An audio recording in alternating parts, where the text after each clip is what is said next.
السلام علیکم ورحمۃ اللہ وبرکاتہ. ان الحمد لله نحمده ونستعينه ونستغفره ونعوذ بالله من شرور انفسنا وسيئات اعمالنا. من يهده الله فلا مضل له ومن يضلل فلا هادي له واشهد ان لا اله الا الله وحده لا شريك له واشهد ان محمدا عبده ورسوله. اما بعد فان خير الحديث كتاب الله وخير الهدي هدي محمد صلى الله عليه وسلم وشر الأمور محدثاتها وكل محدثة بدعة وكل بدعة ضلالة وكل ضلالة في النار. يقول الله سبحانه وتعالى: أعوذ بالله من الشيطان الرجيم. شهر رمضان الذي أنزل فيه القرآن هدى للناس وبينات من الهدى والفرقان.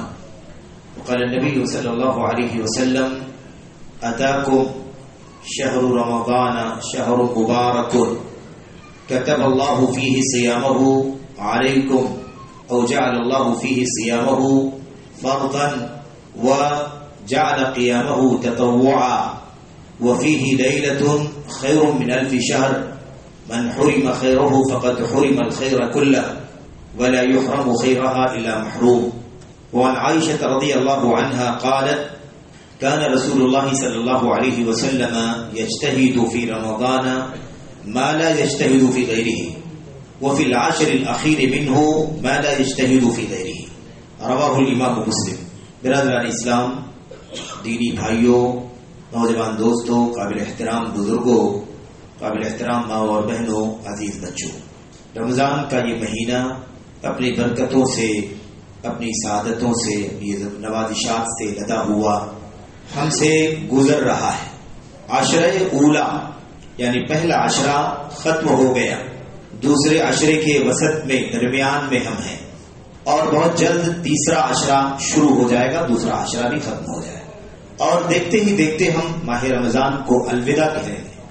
آخری لمحات ماہ رمضان کے آ جائیں گے، اور اسی کے ساتھ ساتھ ہم اور آپ ماہ رمضان مکمل کر چکیں گے. شوال کی پہلی تاریخ، اور اس کے بعد عید کی، زکوٰۃ الفطر کی، اور پھر اس کے بعد عید کی تیاریاں کر رہے ہوں گے.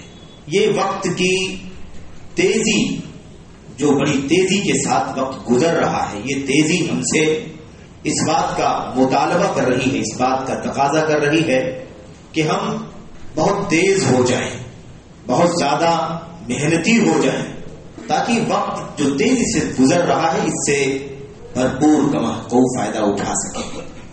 اللہ کے نبی صلی اللہ علیہ وسلم نے جب مہینہ شروع نہیں ہوا تھا، شروع ہونے والا تھا، یا مہینہ شروع ہو چکا تھا، یعنی ماہ رمضان داخل ہو چکا تھا، رمضان کا ہلال ہو چکا تھا، چاند ہو چکا تھا، اس وقت نبی کریم صلی اللہ علیہ وسلم نے صحابہ کرام کو، اور پھر ظاہر ہے کہ ہم سب کو، پوری امت کو، ہم لوگوں کو، اور قیامت تک آنے والی ساری نسلوں کو، سبھی لوگوں کو یہ پیغام دیا تھا کہ آپ نے آغاز میں جب یہ بات فرمائی تھی: اتاکم شہر رمضان شہر مبارک، لوگوں ایک مہینہ تمہارے اوپر آ رہا ہے، یا ایک مہینہ تمہارے اوپر آ چکا ہے، اور وہ مہینہ بابرکت مہینہ ہے. شہر مبارک، مبارک مہینہ ہے، بابرکت مہینہ. اسی لیے امت کے علماء سے جب فتویٰ پوچھا گیا کہ رمضان کو رمضان مبارک کہنا چاہیے یا رمضان کریم کہنا چاہیے،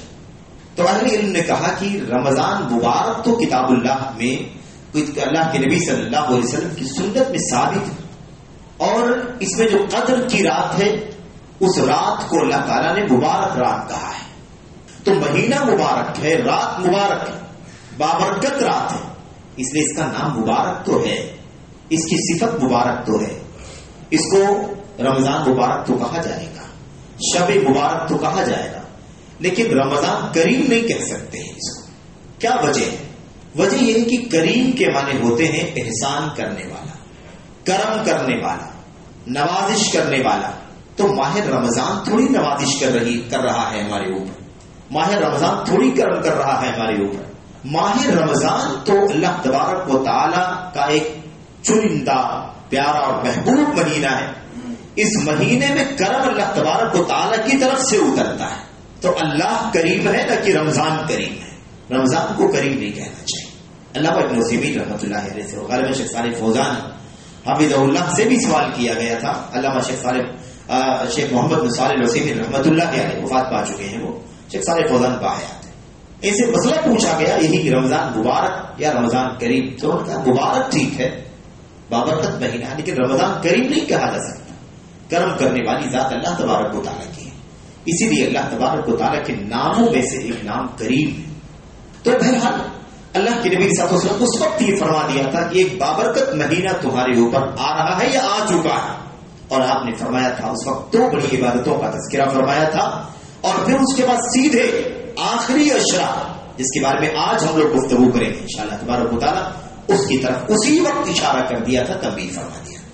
آپ نے فرمایا تھا اس مہینے کے روزے کو اللہ تبارک و تعالیٰ نے تمہارے اوپر فرض کر دیا ہے، اور اس میں اللہ تبارک و تعالیٰ نے عبادت رکھی ہے فرض نمازوں کے علاوہ، جس کو ہم قیام کہتے ہیں. قیام اللیل رکھا ہے، اور اس کا حکم یہ ہے کہ وہ تطوع ہے، یعنی سنت، نفل ہے. یہ 2 باتیں اللہ کے نبی نے بیان فرمائی. رمضان کی آمد پر یہ 2 باتیں بیان فرمائی کہ ایک عبادت فرض ہے، دوسری عبادت سنت ہے، نفل ہے. اور اس کے بعد سیدھے اللہ کے نبی صلی اللہ علیہ وسلم نے اسی وقت جب رمضان کے شروع پر گفتگو فرمائی تھی، رمضان کے آغاز کا تذکرہ فرمایا تھا، اسی وقت اللہ کے نبی صلی اللہ علیہ وسلم نے کیا کہہ دیا؟ آپ نے فرما دیا تھا اس مہینے میں ایک رات ہے، اس مہینے میں ایک رات، فیہ لیلۃ خیر من الف شہر، اس مہینے میں ایک رات ہے، وہ رات 1000 مہینوں سے بہتر ہے. جیسا کہ قرآن کریم کی آیت میں انا انزلناہ فی لیلۃ القدر وما ادراک ما لیلۃ القدر لیلۃ القدر خیر من الف شہر. تو اللہ تبارک و تعالی، اللہ کے نبی صلی اللہ علیہ وسلم نے اللہ کی طرف سے پیغام پہنچا دیا اپنی امت کو، اللہ کے بندوں کو، کہ اس مہینے کے اندر ایک رات ہے، وہ رات 1000 مہینوں سے بہتر ہے. یعنی 1000 مہینہ آدمی عبادت کرے، اس سے بہتر یہ ہے کہ آدمی اس ایک رات میں عبادت کر لے جو اس مہینے میں آتی ہے. اور ساتھ ہی ساتھ اللہ کے نبی صلی اللہ علیہ وسلم نے بھی فرما دیا تھا کہ اس مہینے کی اس ایک رات سے جو محروم ہو گیا، رات نہیں مل سکی، رات فائدہ نہیں اٹھا سکا، اس رات میں عبادت نہیں کر سکا، قدر کی رات نہیں ملی، یا ملی لیکن وہ عبادت نہیں کر سکا، اس کو حاصل نہیں کر سکا، اللہ کے نبی صلی اللہ علیہ وسلم نے فرمایا فقد حرم الخیر کلہ، تو ایسا شخص ساری بھلائیوں سے محروم کر دیا گیا. یعنی اس کا مطلب یہ ہے کہ اس مہینے کی اس رات کو ضائع کرنا ساری بھلائیوں کو ضائع کر دینا ہے. اس کا اشارہ، اس کی وضاحت اللہ کے نبی صلی اللہ علیہ وسلم نے مہینے کے شروع ہوتے ہی کر دیا تھا. کیوں؟ اس لیے کہ یہ سیام کے ساتھ مہینہ گزارتے رہو، قیام کے ساتھ مہینہ گزارتے رہو، لیکن یاد رکھو کہ یہ رات بڑی اہم ہے. اور یہ پہلے اشرے میں نہیں ہے، دوسرے اشرے میں نہیں ہے، تیسرے اشرے میں. تیسرے اشرے میں 5 طاق راتوں میں سے کوئی ایک رات ہے جس کے بارے میں حتمی طور پر نہیں کہا جا سکتا کہ یہ فلاں رات ہے، تو اس کے لیے ابھی سے تیار رہو. تو آغاز میں ہی اس بات کا پیغام کہ لوگوں ایک رات بڑی اہم ہے، جو اس سے محروم کر دیا گیا، ساری بھلائیوں سے محروم کر دیا گیا. اور ماہ رمضان کی اس رات سے وہی محروم کیا جاتا ہے اللہ تبارک و تعالیٰ کے یہاں جس کے نصیب میں، جس کے مقدر میں اللہ تبارک و تعالیٰ نے محرومی لکھ دیا ہو، اور جو بدقسمت ہو اللہ تبارک و تعالیٰ کے ہاں وہی شب قدر کی عبادت سے محروم ہوتا ہے. یہ عشرہ ختم ہوتے ہی آخری عشرہ 5 راتوں کے بعد میرے بھائیو انشاءاللہ تبارک و تعالیٰ وہ آخری عشرہ شروع ہو جائے گا. جس عشرے کی طاق راتوں میں سے ایک رات یہی ہے جس کا اللہ تبارک و تعالیٰ نے اپنے کلام میں اور نبی کریم صلی اللہ علیہ وسلم نے اپنی حدیث میں تذکرہ فرمایا ہے. تو آخری عشرہ بڑا اہم ہے، بڑا اہم ہے. آپ اس کا ایک اندازہ لگائیں اور ماہ رمضان کا ایک پیغام لیں. ایک پیغام دے رہا ہے ماہ رمضان کے عشرے میں پیغام دے رہے ہیں. کیا؟ اللہ کے نبی صلی اللہ علیہ وسلم کے بارے میں ام المؤمنین عائشہ صدیقہ رضی اللہ تعالی عنہا بیان فرماتی ہیں، کہتی ہیں کان النبی صلی اللہ علیہ وسلم یا کان رسول اللہ صلی اللہ علیہ وسلم یجتہد فی رمضان ما لا یجتہد فی غیرہ. صحیح مسلم کی روایت. نبی کریم صلی اللہ علیہ وسلم رمضان میں اتنی محنت کرتے تھے کہ اتنی محنت غیر رمضان میں نہیں کرتے تھے. اتنی محنت غیر رمضان میں نہیں کرتے تھے. یعنی رمضان کے علاوہ جو 11 مہینے ہیں اس میں ان 11 مہینوں میں عبادت میں اتنی زیادہ محنت نہیں کرتے تھے جتنی محنت آپ رمضان میں کرتے تھے. اب غلط فہمی نہیں ہونی چاہیے کہ رمضان کے علاوہ باقی 11 مہینوں میں جیسے تیسے چلنے دینا چاہیے. غلط فہمی نہیں ہونی چاہیے. کیوں؟ اس لیے کہ دیکھ لیتے ہیں نا کہ نبی کریم صلی اللہ علیہ وسلم کی سیرت میں آپ کی زندگی میں 11 مہینے کیسے رہا کرتے تھے, کیسے 11 مہینے گزارتے تھے, یہ بھی تو دیکھنا ہے کہ نہیں. حضرت رسول کریم صلی اللہ علیہ وسلم کا گھر, ازواج مطہرات کے کمرے, جو بھی ازواج مطہرات تھیں 9, 10, 11 ازواج مطہرات امہات المؤمنین, ان کے کمرے مسجد نبوی کی دیوار سے لگے ہوئے تھے. اللہ کے نبی صلی اللہ علیہ وسلم اپنے کمرے میں رہا کرتے تھے. جس بیوی کے یہاں بھی رہتے آپ اپنے کمرے میں ہوتے, اور مسجد میں اذان ہوتی. حضرت انس بن مالک رضی اللہ تعالیٰ عنہ یا دیگر صحابہ کرام میرے بھائیوں تشریف لاتے. بلال حبشی رضی اللہ تعالیٰ عنہ جو مؤذن تشریف لاتے, اذان دینے کے بعد جب اقامت کا وقت قریب آ جاتا تو اللہ کے نبی علیہ الصلوۃ والسلام کو اشارہ کرتے کہ اللہ کے نبی تشریف لائیے, نماز پڑھائیے, تشریف لائیے, نماز پڑھ. اطلاع کرتے کہ نماز کا وقت اب ہو چکا ہے. اللہ کے نبی صلی اللہ علیہ وسلم تشریف لاتے, نماز پڑھاتے. ایک رات اللہ کے نبی علیہ الصلوۃ والسلام کے پاس جب بلال آئے تو دیکھا کہ اللہ کے نبی صلی اللہ علیہ وسلم کا چہرہ بالکل سرخ ہے. روایت مسند احمد بن حنبل کی روایت, صحیح روایت. آپ کا چہرہ سرخ ہے اور بالکل چہرے کو دیکھنے سے ایسا لگ رہا ہے کہ کافی آنسو آپ نے رات میں بہائے, زارو قطار آپ روئے ہیں رات کو, اور اس وقت بھی آنسو آپ کے چہرے پر دکھائی دے رہے ہیں. اللہ کے نبی صلی اللہ علیہ وسلم کی جب یہ حالت انہوں نے دیکھا تو کہا اللہ کے نبی کیا مسئلہ ہے, آپ اس قدر رو رہے ہیں, ابھی بھی رو رہے ہیں, آپ کب سے رو رہے ہیں, کب سے آپ رو رہے ہیں. ام المؤمنین عائشہ صدیقہ رضی اللہ تعالی عنہا سے بات چیت ہوئی, پوچھا تو کہا آج پوری رات اللہ کے نبی صلی اللہ علیہ وسلم بہت بے چین رہے, آپ عبادت کرتے رہے, روتے رہے, قیام لمبا کرتے رہے, روتے رہے, آنکھوں سے آنسو جاری ہو کر کے داڑھی کو بھگا دیا آنسوؤں نے, اور اس کے بعد داڑھی سے اتر کر سجدہ گاہ کو اور قیام گاہ پر گر کر کے اس کے اثرات موجود ہیں. کیا مسئلہ ہے اللہ کے نبی, تو معاملہ کیا ہے, آپ آخر کیوں اس قدر زارو قطار رو رہے ہیں. اللہ کے نبی علیہ الصلوۃ والسلام نے فرمایا آج کی رات مجھ پر ایک ایسی آیت کریمہ اتری ہے, لقد انزلت علی اللیلۃ آیۃ ویل لمن قرأها ولم يتفکر فیہا. آج کی رات مجھ پر ایک ایسی آیت کریمہ اتری ہے, کہتے ہیں کہ بربادی ہے اس آدمی کے لیے جو اس آیت کی تلاوت کرے اور اس پہ غور نہ کرے کہ اللہ تبارک و تعالیٰ کیا حکم دے رہا, کیا پیغام دے رہا. کون سی آیت کریمہ ہے؟ تو آیت کریمہ کون سی؟ سورہ آل عمران کی اخیر کی آیت کریمہ, ان فی خلق السماوات والارض واختلاف اللیل والنہار لآیات لأولی الالباب الذین یذکرون اللہ قیاما وقعودا وعلی جنوبہم ویتفکرون فی خلق السماوات والارض ربنا ما خلقت هذا باطلا سبحانک فقنا عذاب النار. ہم نے زمین کو, آسمان کو, زمین اور آسمان کے بیچ کی مخلوقات کو کھیل تماشے کے لیے نہیں پیدا کیا. اس کی پیدائش میں عقل مندوں کے لیے, سوجھ بوجھ رکھنے والوں کے لیے عبرت ہے, نشانی ہے.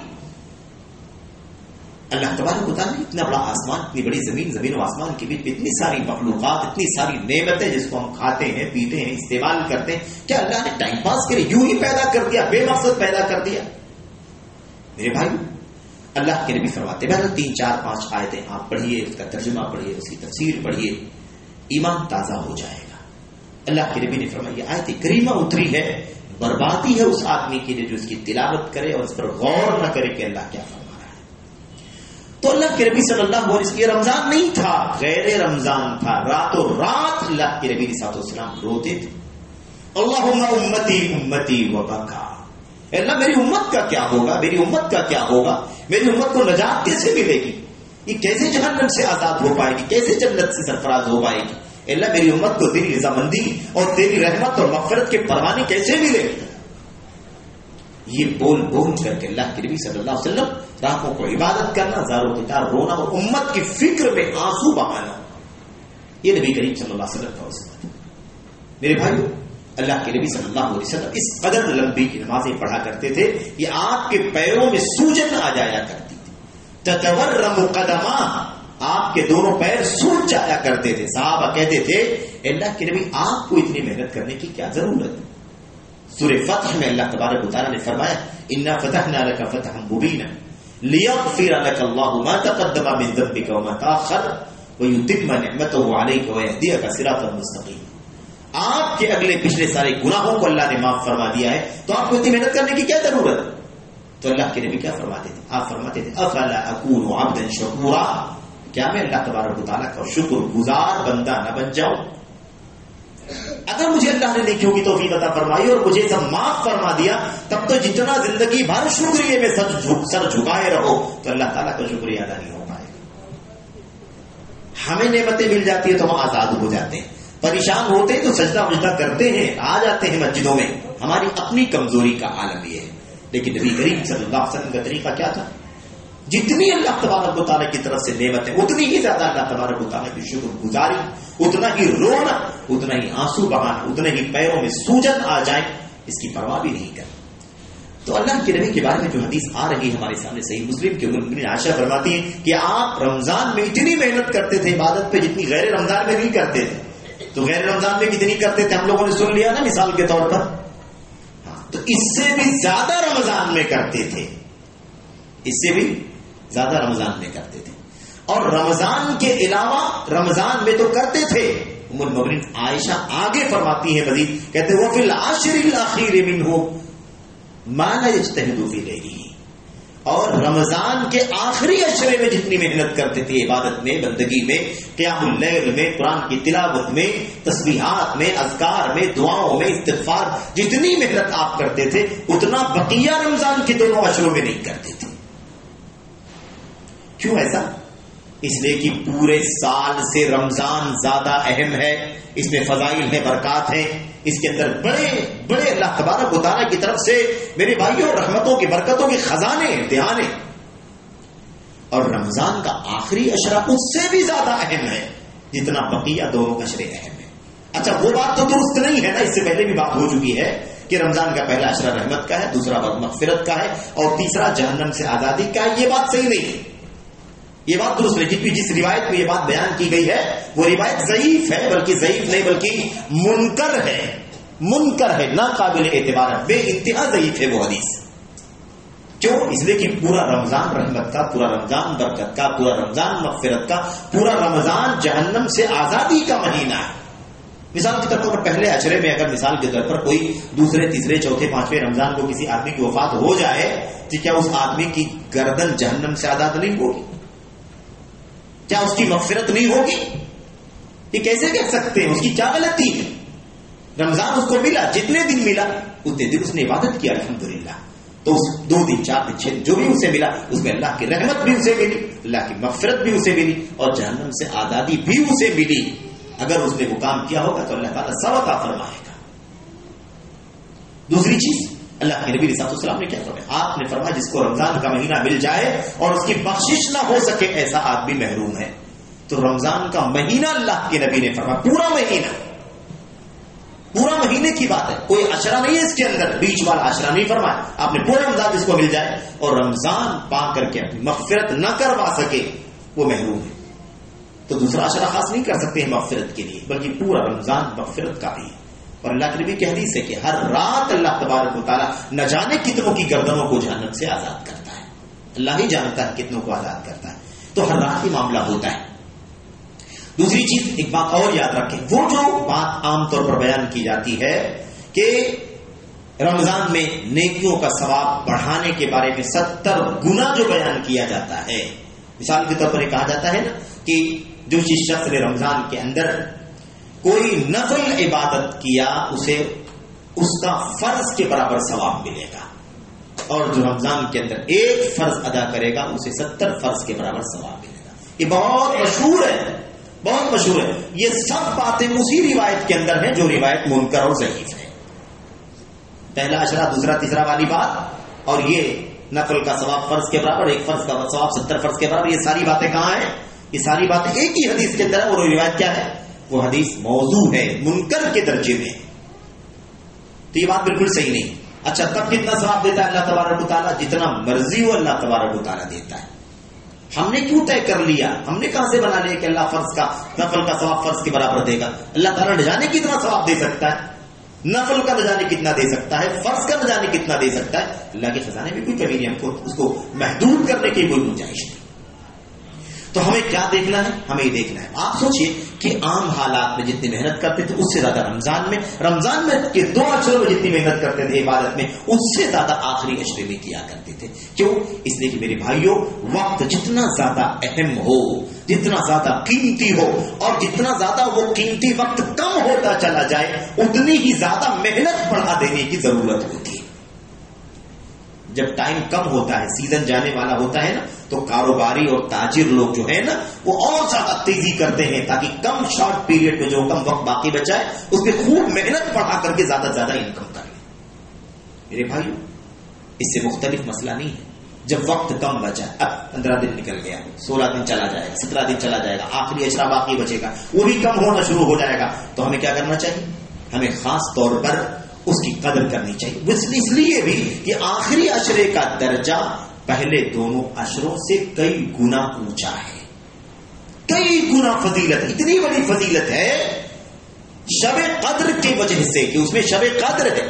اچھا ایک بات اور آپ جان لیں، کسی بھی وقت کی فضیلت یا کسی بھی جگہ کی فضیلت دین میں، اسلام میں، ہمارے اللہ تبارک و تعالیٰ نے جو دین ہم کو عطا فرمایا، اس دین کے اندر کسی بھی زمان کی فضیلت یا کسی بھی مکان کی فضیلت، جگہ کی یا وقت کی فضیلت صرف اسی وجہ سے اسلام میں ہوتی ہے کہ اس میں اللہ تعالیٰ کی بندگی اور اللہ کی عبادت کا، نیکی کا کام کیا جاتا ہے. اس کے سوا کسی جگہ کی فضیلت کے لیے، کسی وقت کی فضیلت کے لیے کوئی دوسری وجہ نہیں ہو سکتی ہے.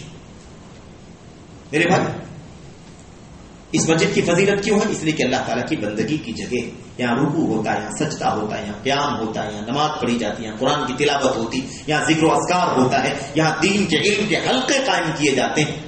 اس لیے اللہ کا گھر ہے، یہ افضل جگہ ہو گئی. وقت کی فضیلت کس بنیاد پر ہوتی ہے؟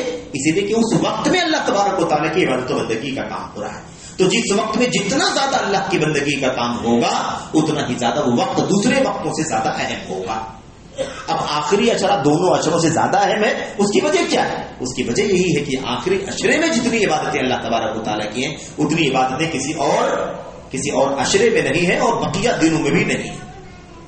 اس لیے آخری اشرے کا درجہ بہت اونچا ہے. وہ آپ سوچ لیجیے، اس کے اندر سب سے اہم چیز یہ ہے میرے بھائیوں کہ آخری اشرے میں شب قدر ہے. شب قدر کی وجہ سے اس آخری اشرے کی 10 راتوں کو، اور 10 راتوں میں خاص کر کے پھر تاک راتوں کو ہم پوری رات جاگ کر کے عبادت کرتے ہیں. اور ایک رات کا درجہ یہ ہے کہ 1000 مہینوں سے زیادہ مقام ہے اس کا. 1000 مہینے 83 سال 4 مہینے بنتے. 83 سال 4 مہینے بنتے. مجلس میں جو لوگ بیٹھے ہوئے ہیں، ہمارے بزرگ بھی اس کے اندر ہیں. میں نہیں سمجھتا کہ کس کی کتنی، مجھے نہیں معلوم کتنی عمر ہے، لیکن 80 85 84 83 سال کی عمر والے ڈھونڈیں گے تو آپ کو ملیں گے. 2-4 پورے محلے میں 4-6 لوگ آپ کو ملیں گے. ایک رات کی اتنی فضیلت اللہ نے رکھ دی ہے. اس ایک رات کی عبادت آدمی کر لے تو اس کو 83 سال 4 مہینے عبادت کرنے کا اجر و ثواب ملے گا.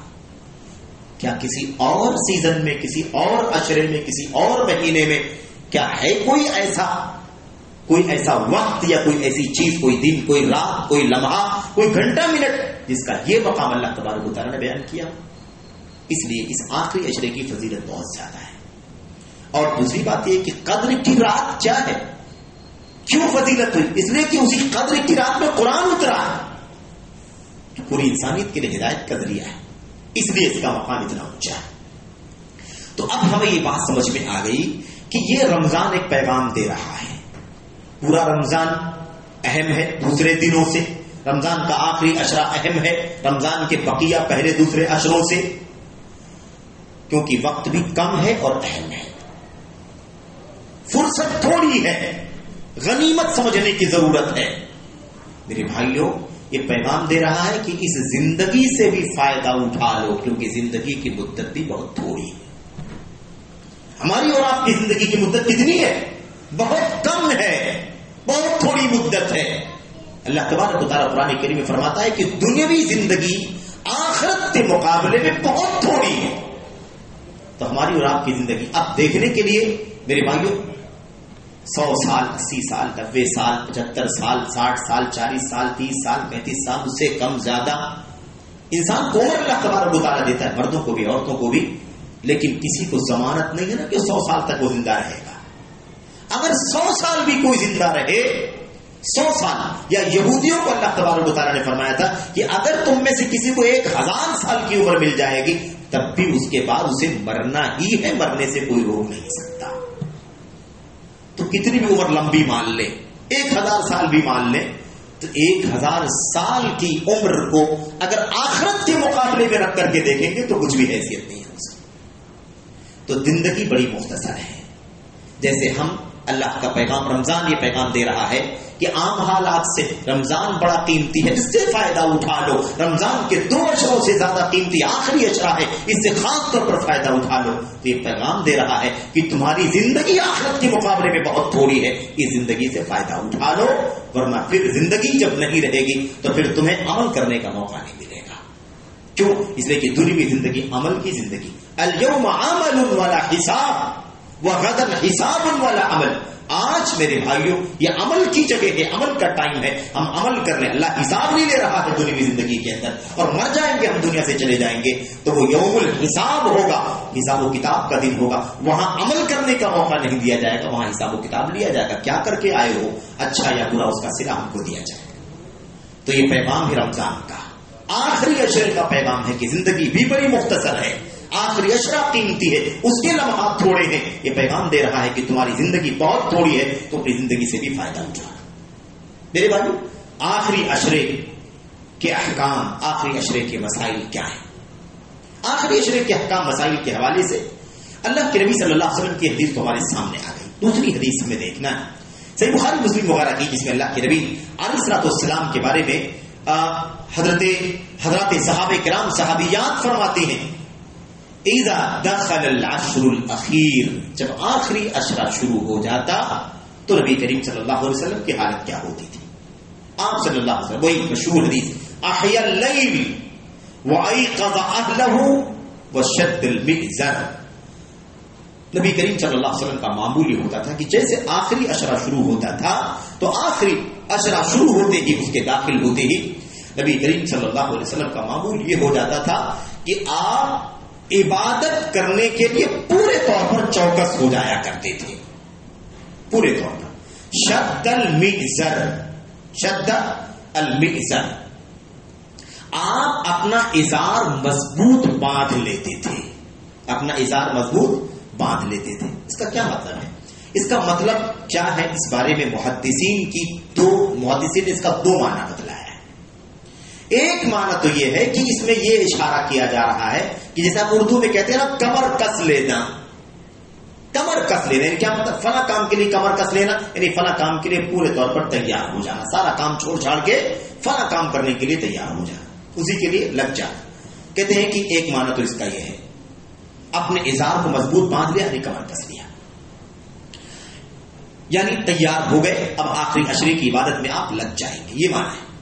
دوسرا معنی محدثین کہتے ہیں اس کا معنی یہ نہیں ہے, اس کا معنی یہ نہیں ہے, بلکہ اس کا معنی کیا ہے؟ اس کا معنی یہ ہے کہ جیسے آخری اشرا شروع ہوتا تو نبی کریم صلی اللہ علیہ وسلم عبادت کرنے کے لیے, راتوں رات جاگنے کے لیے, شب قدر کو ڈھونڈنے کے لیے, تلاش کرنے کے لیے اتنی عبادت کرتے تھے کہ اپنی بیویوں سے بھی علیحدگی اختیار کر لیتے تھے.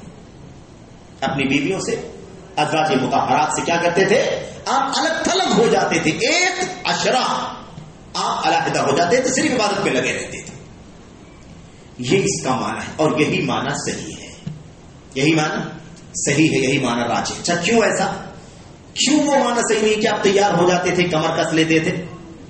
اس لیے کہ اس کے لیے دوسرا لفظ مسلم شریف میں آیا ہوا ہے. مسلم شریف میں کیا ہے؟ مسلم شریف میں یہ ہے, ام المؤمنین عائشہ صدیقہ رضی اللہ تعالیٰ عنہ بیان فرماتی ہیں, کان اذا دخل العشر, نبی کریم صلی اللہ علیہ وسلم جب آخری عشر شروع ہوتا تھا تو آپ اپنی بیویوں کو جگاتے تھے, آپ رات بھر جاگتے تھے, اپنی بیویوں کو بیدار کرتے تھے. وجد وشد المئزر, 2 الفاظ ہیں, جد جدوجہد کرتے تھے، محنت کرتے تھے، لگ جاتے تھے. تو محنت کرنے کے لیے، لگ جانے کے لیے ایک لفظ الگ سے بتایا ہے ام المؤمنین عائشہ نے. جدہ، بڑی محنت کرتے تھے، تیار ہو کر کے پورے طور پر لگ جاتے تھے. اور اس کے بعد دوسرا لفظ کیا بیان فرمایا کہ آپ اپنا ازار مضبوط باندھ لیتے تھے. یعنی کنایا ہے، اشارہ ہے کہ آپ نبی کریم آپ صلی اللہ علیہ وسلم اپنی بیویوں سے 10 دنوں کے لیے علیحدہ ہو جایا کرتے تھے. تو دونوں باتیں الگ الگ آئی ہوئی ہیں حدیث کے اندر. آپ لگ جاتے تھے، محنت کرتے تھے، پورے طور پر فارغ ہو کر کے عبادت میں لگ جاتے تھے، اور بیویوں سے الگ تھلگ ہو جایا کرتے تھے. دونوں باتیں آئی. اب یہاں پر 2 باتیں سمجھنے کی بھی ہیں. اچھا، بقیہ کیا ہے؟ اللہ کے نبی کے حدیث آخری اشرا، جب آخری اشرا شروع ہوتا تو ایک بات تو یہ ہو گئی، یہ کمر کس لینے والی بات، بیویوں سے الگ ہو جانے والی. دوسری بات ہے کہ آپ اپنی رات کو زندہ کرتے تھے. احیا لیلہ، رات کو زندہ کرتے تھے، یعنی رات کو جاگتے تھے. لیکن جاگنے کا مطلب رات جگہ نہیں ہے کہ ہم جاگ کر کے گزارتے ہیں. اور معذرت کے ساتھ عام طور پر جو ممبئی شہر کا یا دیگر علاقہ کا زیادہ علم نہیں ہے، لیکن عام طور پر جو ماحول مسجدوں کا ہوتا ہے قدر کی راتوں میں یا طاق راتوں میں، میرے بھائی عام طور پر لوگ جو ہے نا اس کا صحیح استعمال نہیں کر پاتے ہیں. صحیح استعمال نہیں کر پاتے ہیں. رات کا جو 5 گھنٹے 6 گھنٹے 7 گھنٹے 8 گھنٹے کا جو ٹائم ہوتا ہے مثال کے طور پر، اس کا صحیح استعمال نہیں کر پاتے الا ماشاء اللہ. میرے بھائیو، کوئی بیٹھا ہے بات چیت کر رہا ہے، کوئی گروپ بنا کر کے گپ شپ کر رہا ہے، کوئی موبائل پر لگا ہوا ہے، کوئی کاروبار کی بات چیت کر رہا ہے، کوئی مثال کے طور پر کھانے مطلب چائے پانی اور ناشتے وغیرہ کے انتظام میں لگا ہوا ہے. اس طرح سے لوگ کیا کرتے ہیں؟ اس طرح سے لوگ جاگ کر کے پوری رات گزار دیتے ہیں. اس کو جاگنا نہیں کہتے ہیں. اللہ کی کتاب میں، نبی کی سنت میں، صلی اللہ علیہ وسلم کی حدیثوں میں زندگی نام ہے ایمان کا. زندگی کس کو کہا گیا ہے؟ ایمان کو زندگی کہا گیا ہے. قرآن و سنت کے اندر توحید کو زندگی کہا گیا ہے، عبادت کو زندگی کہا گیا ہے، حق کو زندگی کہا گیا ہے. میرے بھائیو، تو زندگی کا مطلب صرف جاگنے کا نہیں کہ رات جاگ چکے، جاگتے رہیں. جاگنے کا مطلب یہ ہے کہ عبادت میں وقت گزرنا چاہیے. ہمارا وقت عبادت میں گزرنا چاہیے، تب جا کر کے رات جاگنا کہا جائے گا، اور عبادت کا اللہ تبارک و تعالیٰ اجر عطا فرمائے گا. دوسری چیز، اللہ کے نبی صلی اللہ علیہ وسلم اپنے بیویوں کو جگاتے تھے. یہ ہماری بھی یہ میرے بھائیوں ذمہ داری ہے کہ ہم صرف نکل کر کے مسجد میں پہنچ جائیں اور جیسے تیسے گھر میں کیا ہے نہیں ہے ہم اس کی فکر نہ کریں. اچھا نہیں، یہ بھی سنت ہے نبی کریم صلی اللہ علیہ وسلم کی. اپنی بیویوں کا بھی اہتمام ہونا چاہیے، بچوں کا بھی اہتمام ہونا چاہیے. بچوں کو ساتھ لے کر کے آیا جائے. جو بچے مسجد میں آ سکتے ہوں، عبادت کر سکتے ہوں، کھیل تماشا نہ کرتے ہوں، ان کو لایا جائے، ساتھ پہ رکھا جائے، تاکہ ان کو بھی عادت لگے، ان کو بھی رات کی قدر کی رات یا طاق راتوں کی عظمت کا احساس ہو کہ کس طرح سے لوگ لگ کر کے عبادت کر رہے ہیں. اور بیویوں کو جگانا، نبی کریم صلی اللہ علیہ وسلم کی اپنی سنت کی ام المؤمنین عائشہ بیان فرماتی ہیں، کہتی ہیں کہ جب نبی کریم صلی اللہ علیہ وسلم رات کو اٹھ کر کے عبادت کرتے، عام حالات میں بھی آپ جب رات کو عبادت کرتے تو جب آپ تہجد پڑھتے، جس کو قیام اللیل کہتے ہیں، رمضان میں تراویح کہتے ہیں، جب یہ آپ پڑھ لیتے، وتر باقی بچتی، تو نبی کریم صلی اللہ علیہ وسلم اپنی بیوی کو جگاتے ہیں. عائشہ اٹھو نماز کے لیے کھڑی ہو جاؤ، فجر میں ابھی وقت ہے لیکن اٹھو، کچھ رات میں نفلی عبادت کرو. اٹھاتے تھے. یہ طریقہ تھا نبی کریم صلی اللہ علیہ وسلم کا. اور خود دوسری روایت میں اللہ کے نبی نے فرمایا ہے، رحم اللہ امرأن رحم اللہ امرأتن، اللہ کی رحمت ہو اس مرد کے اوپر جو رات کو اٹھ کر کے عبادت کرے اور اپنی بیوی کو جگائے. اگر وہ نہ اٹھے تو پانی کے چھینٹے مار کر کے اس کو جگائے تاکہ وہ اٹھ کر کے عبادت کرے. اور اللہ کی رحمت ہو اس بیوی کے اوپر جو اٹھے عبادت کرے، اور اس کا شوہر اگر سو رہا ہو تو اپنے شوہر کو جگائے، نہ اٹھے تو پانی کے چھینٹے مار کر کے اس کو اٹھائے. میرے بھائی، یہ سنت ہے نبی کریم صلی اللہ علیہ وسلم. تو یہ ذمہ داری ہے ہماری کہ اپنے بال بچوں کی بھی فکر کریں، ان کی عاقبت کی فکر کرنا بھی ہماری ذمہ داری ہے. وہ بھی عبادت کریں، وہ بھی جاگیں، وہ بھی قرآن پڑھیں، وہ بھی تلاوت کریں. یہ ہماری ذمہ داری ہے کہ ہم اس کے لیے کوشش کریں، اپنی ذمہ داری ادا کریں. بہرحال تو یہ ہے نبی کریم صلی اللہ علیہ وسلم کا طریقہ. اچھا، اب میں یہ کہہ رہا تھا کہ آخری عشرے میں نبی کریم صلی اللہ علیہ وسلم کا طریقہ یہ تھا، آپ کی جاگنے کا، عبادت کرنے کا. نبی کریم صلی اللہ علیہ وسلم کے بارے میں یہ تو ہم جانتے ہیں کہ اللہ کے نبی علیہ الصلوۃ والسلام رمضان اور غیر رمضان میں 11 رکعت سے زیادہ نہیں پڑھا کرتے تھے. تو ہمیں چاہیے کہ ہم قیام اللیل، تہجد یا تراویح کے اعتبار سے، اس حیثیت سے 11 رکعت سے زیادہ نہ پڑھیں. لمبی پڑھیں لیکن زیادہ نہ پڑھیں.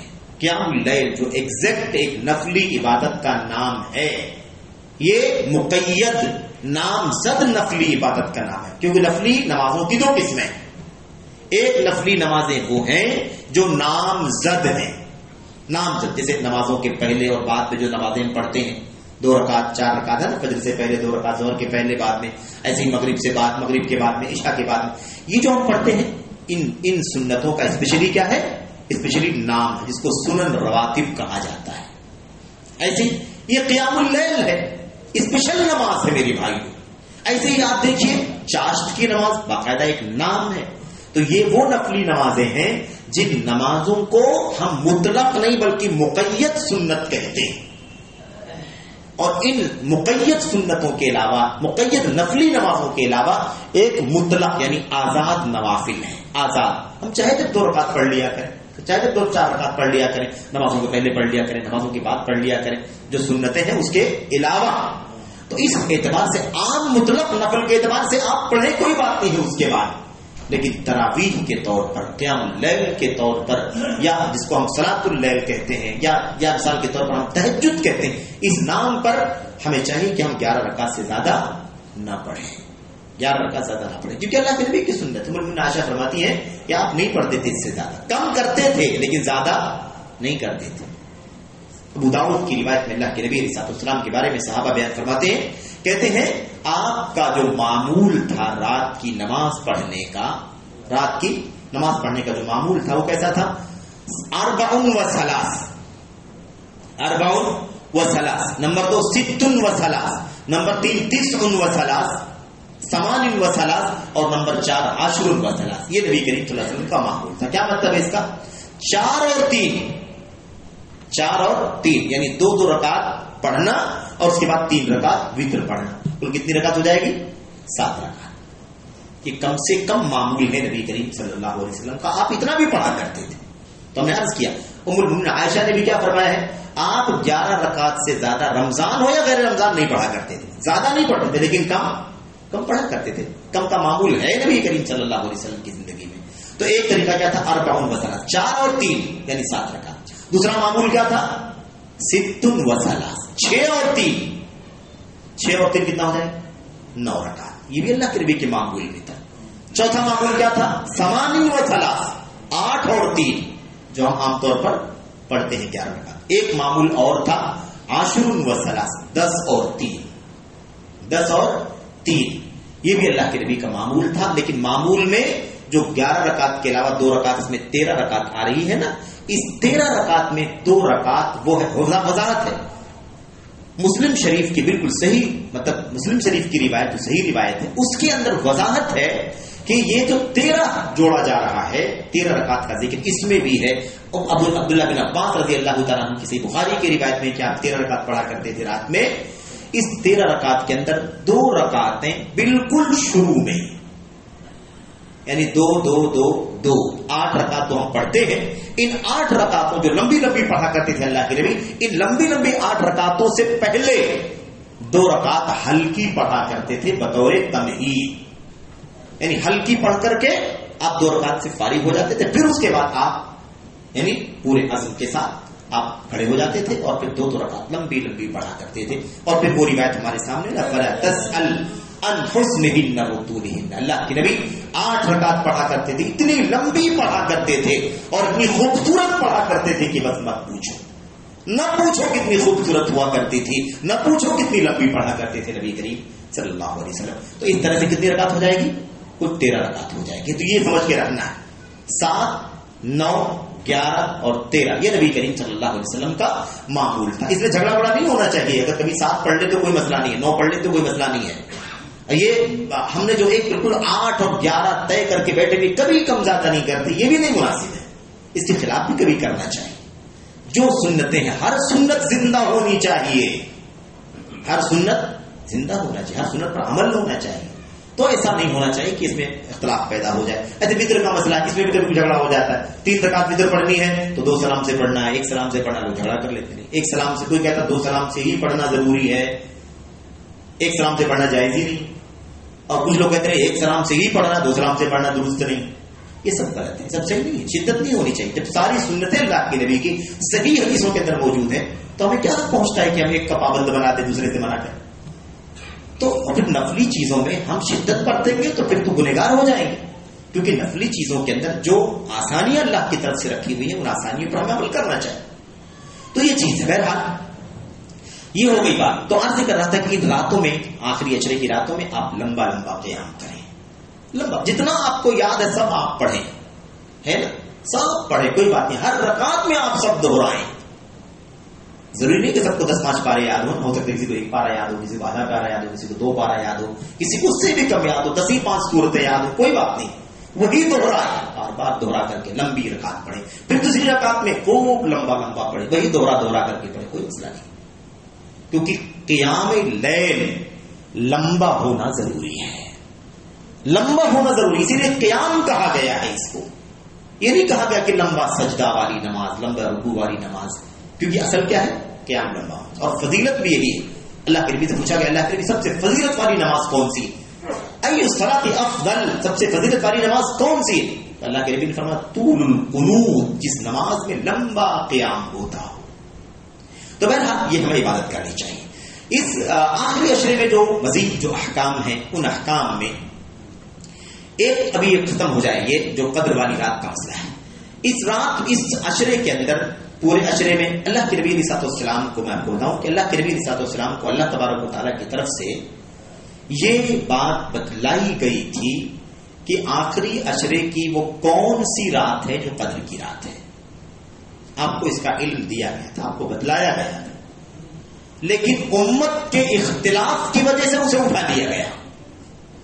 دیکھو جھگڑا کتنا خطرناک ہوتا ہے، اختلاف کتنی بڑی لعنت ہے، کتنی بڑی نحوست ہے کہ اختلاف کی وجہ سے اتنی بڑی نعمت اٹھا دی گئی. اللہ کے نبی صلی اللہ علیہ وسلم سے بخاری کی روایت میں فرماتے ہیں کہ مجھے اللہ تبارک و تعالیٰ نے بتلایا تھا کہ رات کون سی ہے قدر کی، اور میں نکلا کہ چلو اپنے ساتھیوں کو بتلا دوں. کہتے ہیں راستے میں دیکھا فتلاح رجلان یا یحتقان، دونوں آپس میں جھگڑا کر رہے تھے. وہ اس سے اپنا حق مانگ رہا تھا، وہ اس سے اپنا حق مانگ رہا تھا، یعنی آپس میں دونوں ایک دوسرے کے حق سے کے بارے میں جھگڑ رہے تھے ایک دوسرے سے. کہتے ہیں میں ان کے بیچ میں گیا کہ ان کے جھگڑے کو حل کر دوں، اور اسی بیچ میں اللہ تبارک و تعالیٰ نے وہ میرے حافظے سے نکال دیا کہ رات کو ایسی. اب میں ایک نقطے پر نہیں کر سکتا ہوں کہ وہ 21ویں کہا تھا اللہ نے، کہ دوسری 30ویں کہا تھا، 25ویں کہا، 27ویں کہا، 29ویں کہا، مجھے کچھ بھی یاد نہیں رہ گیا کہ کون سی رات تھی. اس لیے 5 راتیں ان میں تم تلاش کرو. اللہ کے نبی نے فرمایا عسیٰ ان یکون فیہ خیر لکم، یہ جو بھلا دیا گیا ہے رات قدر کی کون سی ہے، اس میں بھی تمہارے لیے رحمت ہے، اس میں بھی تمہارے لیے بھلائی ہے. کیوں؟ اس لیے کہ 5 راتیں ہم جب جاگ لیں گے، عبادت کر لیں گے، ہے کوئی ایک رات قدر کی، تو قدر کی رات کا ثواب تو ہمیں مل ہی جائے گا، اور بقیہ 4 راتیں جو محنت کریں گے کیا وہ ضائع ہو جائے؟ نیکیاں ضائع نہیں ہوتی ہیں. فَمَن يَعْمَلْ مِثْقَالَ ذَرَّةٍ خَيْرًا يَرَهُ، ایک ذرہ بھی نیکی کا ہوگا اپنی آنکھوں سے انسان دیکھے گا، اور اللہ تبارک و تعالیٰ جذبہ دیکھتا ہے. تو ایک بات تو یہ ہے کہ قدر کی رات ہمیں اللہ تبارک و تعالیٰ کی طرف سے اٹھا لے گیا اس کا علم، اور یہ ہمارے لیے بہتر ہے کہ ہم نیکیاں کریں، 5 راتیں ہم جاگیں.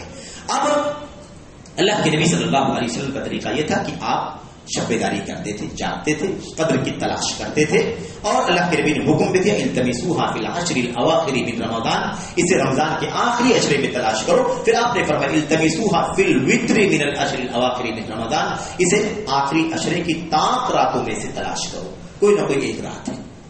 آپ سوچیں کہ اس آخری عشرے کی کہ جو احکام اور مسائل ہیں اس کا ایک حصہ یہ ہے کہ اللہ کے نبی صلی اللہ علیہ وسلم اس رات کی تلاش کرنے کے لیے اعتکاف کی عبادت کیا کرتے تھے. اعتکاف کی عبادت، اعتکاف کیا کرتے تھے.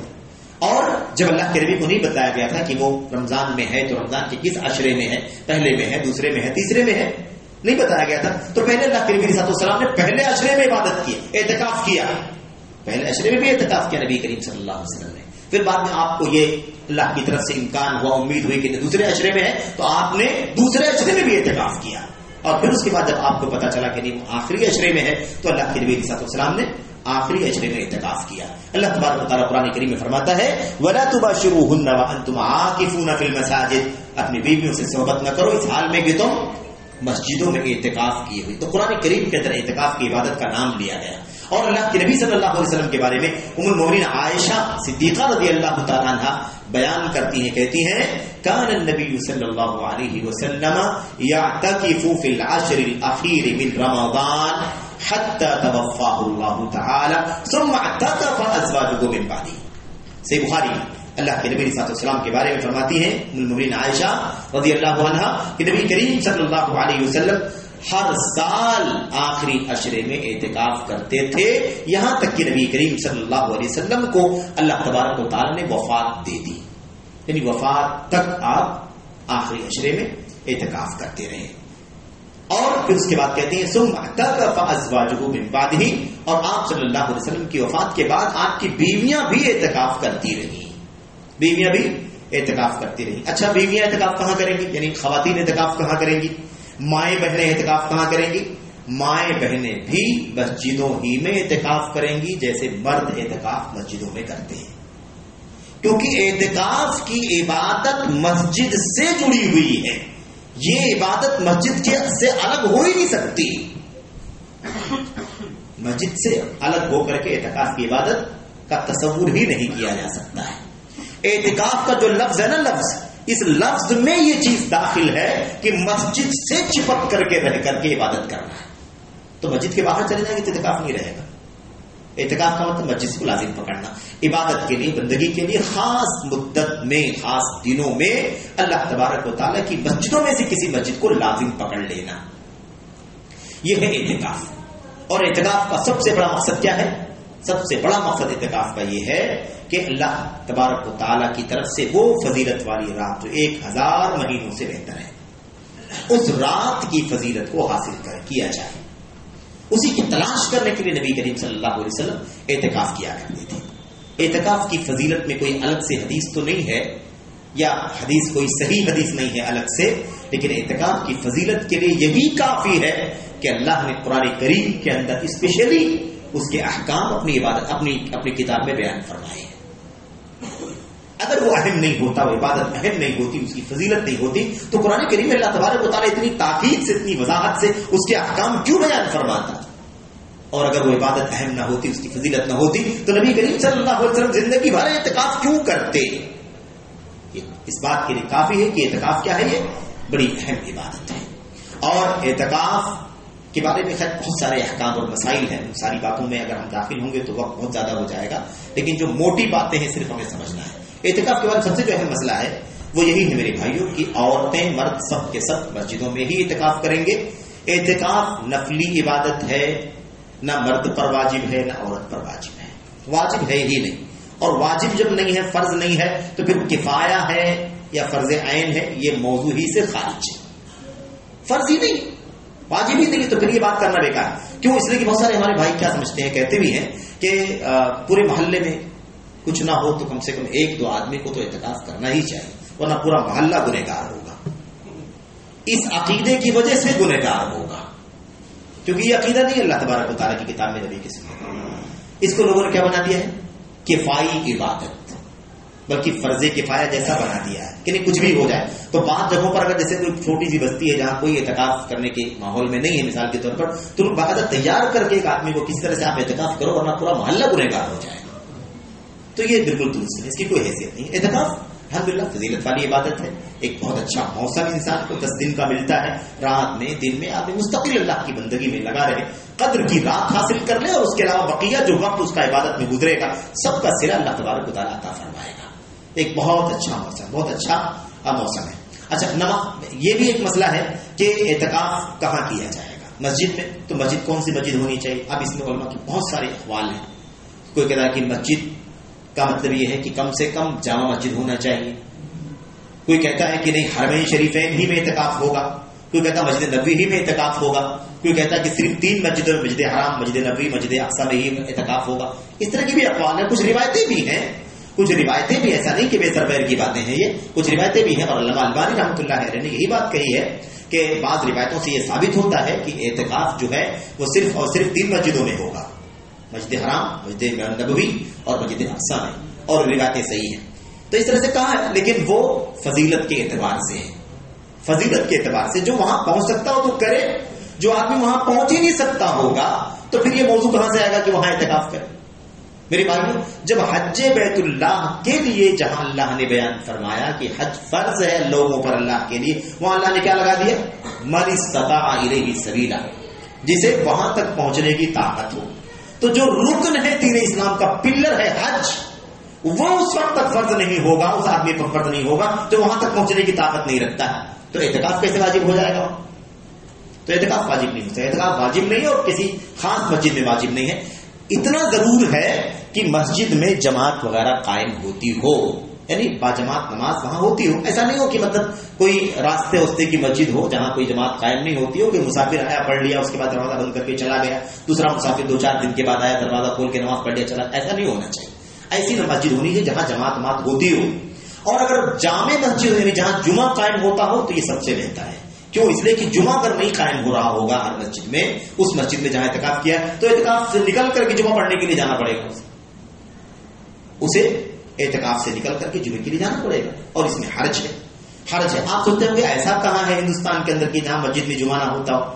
ہم اس کا تصور نہیں کرتے ہیں. اس کی وجہ یہ ہے کہ ہمارے یہاں ماحول بھی ویسا ہے، اور یہ تصور شریعت کے مطابق نہیں ہے.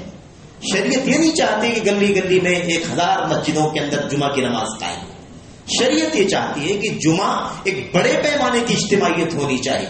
اگر محلے میں مثال کے طور پر کسی علاقے میں اگر 100 مسجدیں ہیں، 100 مسجدوں میں جمعے میں 5 وقتہ نماز ہوتی ہے، تو اتنے بڑی آبادی کے اندر 4 سے 5 بڑی جامع مسجد ہو جہاں لوگ جمعے کی نماز پڑھتے ہوں، تاکہ بڑے پیمانے کی اجتماعیت اور بڑے پیمانے کی میجورٹی مسلمانوں کی ظاہر ہو، مسلمانوں کا اتحاد ظاہر ہو.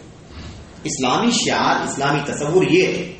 ٹھیک ہے. ہماری مشکل یہ ہے کہ ہم لوگ ہندوستان میں رہتے ہیں اور یہاں کے حالات اس طرح نہیں ہیں کہ مطلب ایسا اس طرح کا انتظام ہو سکے. تو آج حالت یہ ہے کہ ہم بڑی تعداد میں ایسے لوگ بھی ہیں، اللہ تعالیٰ سب کو معاف فرمائے، توفیق دے، اس رمضان میں توبے کی خاص طور پر ہدایت فرمائے، کہ لوگ جمعے کی نماز میں خاص طور پر بڑی تعداد میں آ جاتے ہیں، 5 وقتہ نماز میں رہتے نہیں ہیں.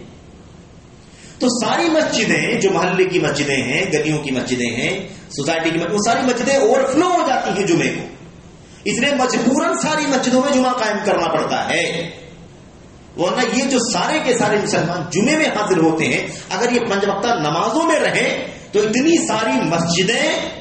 ساری مسجدیں ہر علاقے میں ہو جائیں گی، اور جمعے کی نماز کے لیے 4-5 مسجدوں کو خاص کر لیا جائے گا. تو یہ صورتحال ہے.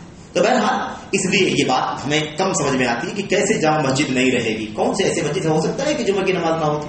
آپ دیکھیں اسلامی نظام سعودی عرب وغیرہ میں اگر آپ جائیں، یا اور بھی بہت سارے علاقوں میں، اگر آپ پٹا جو ساحلی علاقہ یہاں سے کیرلا تک، آپ کو بہت ساری مسجدیں ایسی ملیں گی جمعے کے دن ان مسجدوں میں نماز نہیں ہوتی، تالا لگا ہوتا ہے.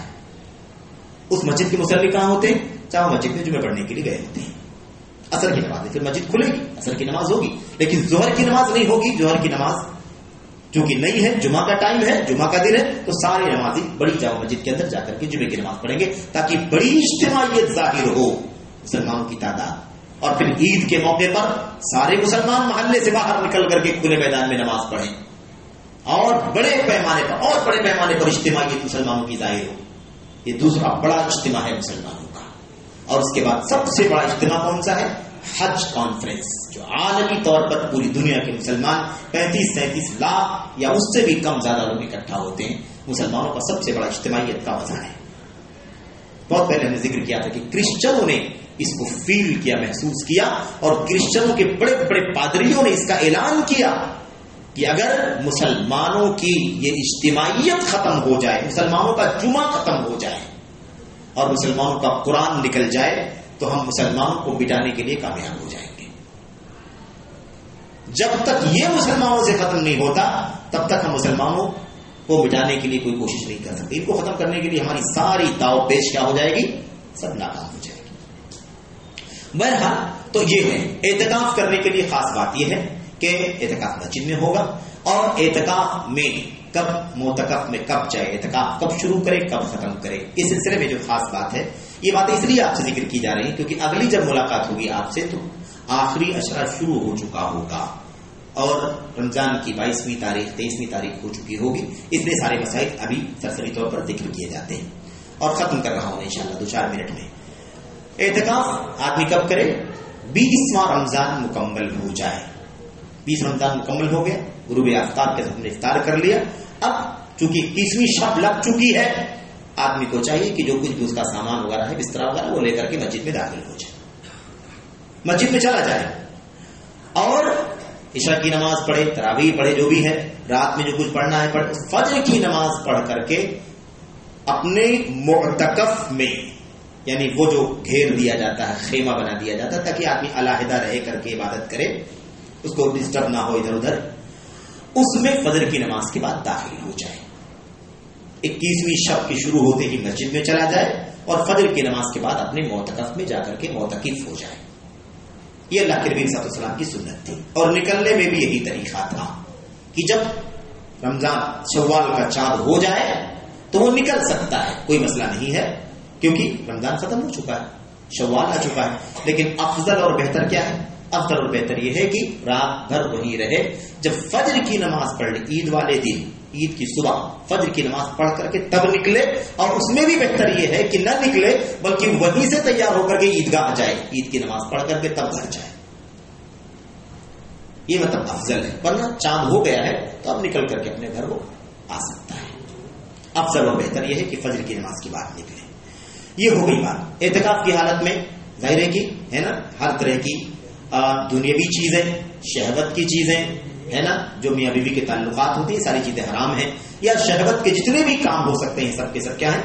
حرام ہیں. اس کی کوئی گنجائش نہیں ہے. حضرت رسول کریم صلی اللہ علیہ وسلم کی سنت یہ تھی کہ آپ صلی اللہ علیہ وسلم اعتکاف میں ہوا کرتے تھے، آپ بغیر ضرورت کے مسجد سے باہر نہیں نکلتے تھے. اما عائشہ فرماتی ہیں کان لا یخرج من معتکفہ الا لحاجہ.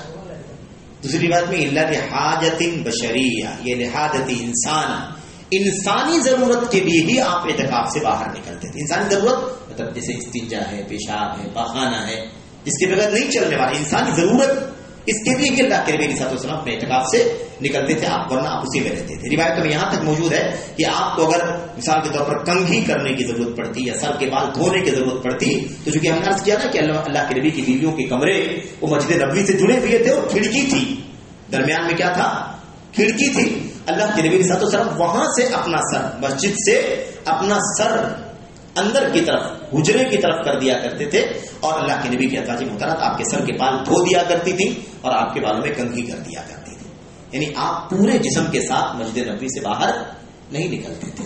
اس کا اہتمام ہونا چاہیے. اور اس میں سب داخل ہے، اس میں سب داخل ہے. مجبوری والے کاموں کے سوا، اس کے بغیر نہیں چلے گا. پیشاب ہے، پاخانہ ہے، یا اگر کھانے کا کوئی انتظام نہیں ہے کہ کوئی آدمی لا کر کے آپ کو کھانا دے دے تو مجبوراً آپ کو نکل کر کے کھانے کے لیے باہر جانا پڑے گا. چاہے گھر آدمی جائے یا ہوٹل میں چلا جائے، سامنے محلے میں سامنے جہاں ملتا ہے کھانا وہاں چلا جائے، یا جس کے یہاں کھانے کا انتظام وہاں چلا جائے تو مجبوری میں نکل سکتا ہے. یا نہانے کا انتظام اندر نہیں باہر جانا پڑے، یا مثال کے طور پر مسجد جو ہے وہ جمعہ مسجد نہیں جہاں جمعے کا انتظام ہوتا ہو تو جمعہ پڑھنے کے لیے باہر نکلنا پڑے.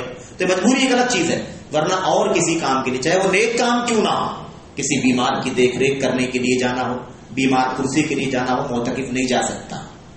کسی آدمی کی وفات ہو جائے، پہچان والا ہو، دوست ہو، احباب ہو، کوئی بھی ہو، میرے بھائیو، آدمی میت کے پیچھے جنازے میں شرکت کرنے کے لیے نہیں جا سکتا، کیونکہ اعتکاف کی عبادت اس کو اس سے روکتی ہے. کیونکہ اعتکاف کہتے ہیں مسجد کو لازم پکڑ لینا، اس لیے وہ نہیں نکل سکتا ہے، اس کو یہی رہنا ہے. ہاں اگر وہ اعتکاف کے وقت شرط لگا لے، اس کو ایسا اندازہ ہو مثال کے طور پر کہ میرے گھر کا کوئی بیمار ہے، میرا کوئی قریبی بہت زیادہ بیمار ہے، نازک حالت میں ہے، کوئی معاملہ ہو سکتا ہے وفات کا یا عیادت کا، ایسی کوئی نازک صورتحال پیش آ سکتی ہے، تو اعتکاف کے وقت ہی جب وہ داخل ہو رہا تھا تب وہ دل میں اس بات کی نیت کر لے اور شرط لگا لے کہ اللہ اگر کوئی میرے گھر کا یا اس کا معاملہ نازک ہے، اگر کوئی وفات کی خبر آ گئی، کوئی معاملہ ہو گیا یا بیماری نازک بڑھ گئی، نازک صورتحال ہو گئی اور مجھے عیادت کرنے کے لیے جانا پڑے تو میں جاؤں گا، یا وفات ہو جائے گی تو میں جنازے میں شرکت کروں گا، اگر یہ شرط لگا لے تو اس کے لیے اتنی گنجائش ہے.